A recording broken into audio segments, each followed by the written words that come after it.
2024 में मोदी की विजय रथ को रोक पाएगा विपक्ष? यह सवाल आए दिन चौक चौराहे से लेकर सत्ता के गलियारों तक में पूछा जाता है। सवाल पूछे जाने की वजह भी दो है। पहला, बीजेपी चुनाव से 4 महीने पहले ही मिशन 400 में जुट गई है, तो दूसरी तरफ विपक्ष में सीट बंटवारे का झगड़ा भी नहीं सुलझा है। सवाल पूछे जाने की दूसरी बड़ी वजह उत्तर भारत, खासकर हिंदी बेल्ट में बीजेपी का परफॉर्मेंस है। हालिया 3 राज्यों के चुनाव में बीजेपी ने कांग्रेस को बुरी तरह हराया है। तीनों ही राज्यों में बीजेपी का औसत वोट प्रतिशत 45% रहा है। इसके मुकाबले कांग्रेस को सिर्फ 40% वोट मिले हैं। बीजेपी ने 2024 में 50% वोट लाने का लक्ष्य रखा है। राजनीतिक जानकारों का कहना है कि मनोवैज्ञानिक बढ़त हासिल करने के लिए बीजेपी ने शिगुफा छोड़ा है, जिससे बिखरा विपक्ष बैकफुट पर चला जाए।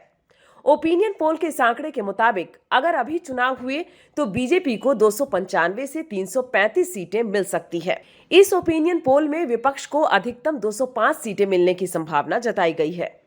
बीजेपी की रणनीति और आंकड़ों के इतर कुछ समीकरण विपक्ष का हौसला बढ़ाने वाला है।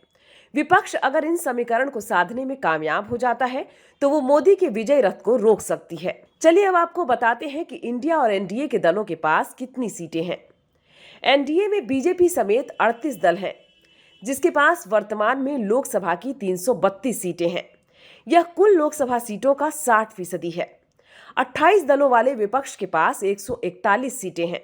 राज्य सरकार की बात की जाए तो विपक्ष की 10 राज्यों में सरकार है, जबकि 15 से ज्यादा राज्यों में एनडीए की सरकार है। लोकसभा की सबसे ज्यादा सीटें यूपी, महाराष्ट्र, पश्चिम बंगाल, बिहार और तमिलनाडु में हैं। इन टॉप 5 राज्यों में से 3 राज्यों में इंडिया गठबंधन की तो 2 राज्यों में एनडीए की सरकार है। अब इन 3 आंकड़ों से समझिए विपक्ष को कहां करना होगा खेल। सर्वे के अनुसार इन राज्यों में छोटी पार्टियां जीत की गारंटी असम, बिहार, छत्तीसगढ़, झारखंड, पूर्वोत्तर, ओडिशा और पश्चिम बंगाल की 153 सीटों पर अन्य पार्टियां काफी महत्वपूर्ण हैं। ओपिनियन पोल के मुताबिक यहां एनडीए को 42% वोट मिल सकता है, जिससे वो 80 से 90 सीटें आसानी से जीत सकती है। इंडिया गठबंधन को 38% वोट मिलने का अनुमान जताया गया है। इंडिया गठबंधन को इन राज्यों में 50 से 60 सीटें मिलने की बात कही गई है। अन्य पार्टियों के खाते में 20% वोट और 10 से 20 सीटें जाने की संभावना जताई गई है। राजनीतिक जानकारों का कहना है कि इंडिया गठबंधन अगर इन राज्यों में अपना समीकरण दुरुस्त कर लेता है और छोटी पार्टियों का वोट 4 से 5% तक शिफ्ट करा लेता है तो यहां सीटों का हिसाब किताब उलट सकता है। बंगाल, बिहार और झारखंड में इंडिया गठबंधन ने छोटे छोटे दलों को जोड़ने का काम जरूर किया है, लेकिन असम और ओडिशा में अभी भी छोटे दलों से समझौते पर बात नहीं बनी है। राजनीतिक जानकारों का कहना है कि कांग्रेस को भारत के उत्तर भाग में स्थित दिल्ली, हरियाणा, यूपी, पंजाब, उत्तराखंड, कश्मीर, एमपी, राजस्थान और हिमाचल में लोकसभा की कुल 180 सीटें हैं।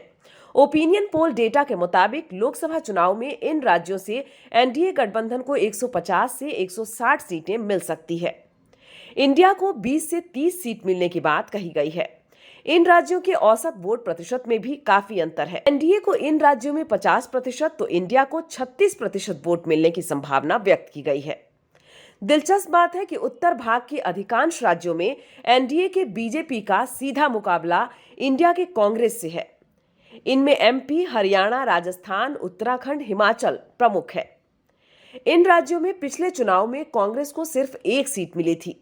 कांग्रेस अगर इस बार यहां अच्छा प्रदर्शन करती है तो 2024 का खेल पलट सकता है। आपको बताते हैं कि क्यों इन राज्यों में कांग्रेस के बेहतर परफॉर्मेंस की बात कही जा रही है। सी वोटर के मुताबिक 30.04% लोगों का कहना है कि राजस्थान में वसुंधरा और मध्य प्रदेश में शिवराज के मुख्यमंत्री नहीं बनाए जाने से लोकसभा चुनाव में बीजेपी को नुकसान हो सकता है। दोनों ही राज्यों में बीजेपी ने नए चेहरे को सीएम की कुर्सी सौंपी है। पिछले चुनाव में दोनों ही राज्यों में बीजेपी ने एक तरफा जीत हासिल की थी।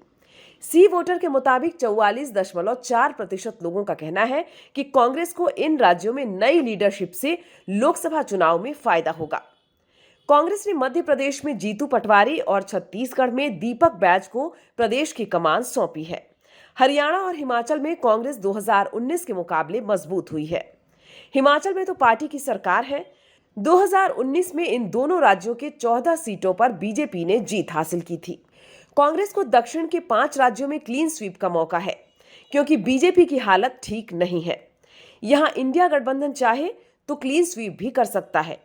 सी वोटर ओपिनियन पोल के मुताबिक दक्षिण के 5 राज्यों में एनडीए को 20 से 30 सीटें मिल सकती है। इंडिया गठबंधन को 70 से 80 और अन्य पार्टियों को 25 से 35 सीटें मिलने की बात कही गई है। बीजेपी सिर्फ कर्नाटक और तेलंगाना में ही मजबूत स्थिति में है। अगर कांग्रेस यहां मोर्चाबंदी करती है तो दक्षिण में बीजेपी को काफी नुकसान हो सकता है। पिछली बार बीजेपी को दक्षिण भारत के कर्नाटक में 25 और तेलंगाना में 4 सीटें मिली थी।